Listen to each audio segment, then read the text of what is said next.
Welcome everyone. I'm excited to share this recipe with you. This is chocolate lava cake. This is one of my favorite go-to recipes when I'm in the mood to bake something at home. You're going to start off with 3.5 ounces of dark chocolate.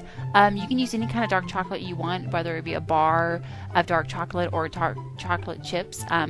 Everything works fine for this recipe. We're going to add to that 5 tablespoons of butter and put it in the microwave and microwave it on low for about 30 to 45 seconds. Just check on it every 15 seconds to make sure it's melting properly.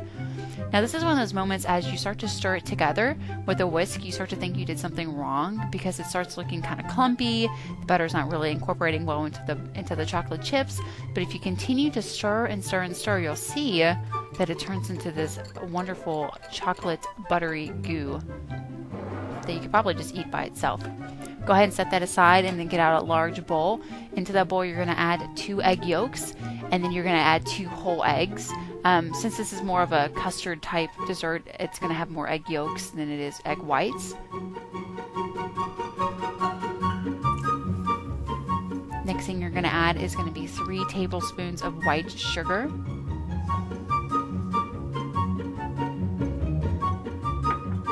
Go ahead and take a whisk and whisk this together. What you're wanting to do here is to add a little bit of air to the mixture and to kind of make it frothy. So you can do this with a stand mixer, you can grab your hand mixer to kind of make the process a little easier, or you can go ahead and use a whisk and just beat the hell out of it like I'm doing here. Okay, so now we're going to add the chocolate liquid goo to this, and you want to make sure that the mixture isn't too hot because it'll start to scramble the eggs. If it is, you can add a little bit of the mixture to it and then kind of incorporate it slowly. Or like how I did, I waited until it was cool enough where I could add it to the eggs and I just kind of dumped it all in and mixed it together.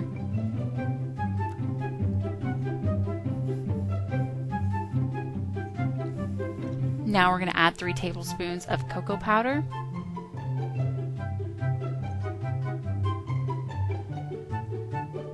Again, this is not a very large batter. It's only going to make 4 little cakes, so it's not really, you don't really need that many ingredients. But it's a perfect recipe if it's just something you kind of want to make yourself and then eat all of them, like I usually do. Okay, and now we're going to add just a little pinch of salt. You don't really need that much, but with any recipe like this, you want to add a little bit of salt. Now we're going to add 3 tablespoons of flour. Go ahead and mix that all in together, and that's basically the recipe. It's really not that much more to it. It's pretty simple. It's one of those things that anybody can make. Now the challenge with this recipe is when you bake it, because you're trying to find a really happy medium between it not being fully cooked and it not being too undercooked. Now go ahead and get 4 ramekins and butter them or grease them generously with some cooking spray and or butter. Make sure you add a lot at this stage because if not, they don't really pop out of the ramekins too easily.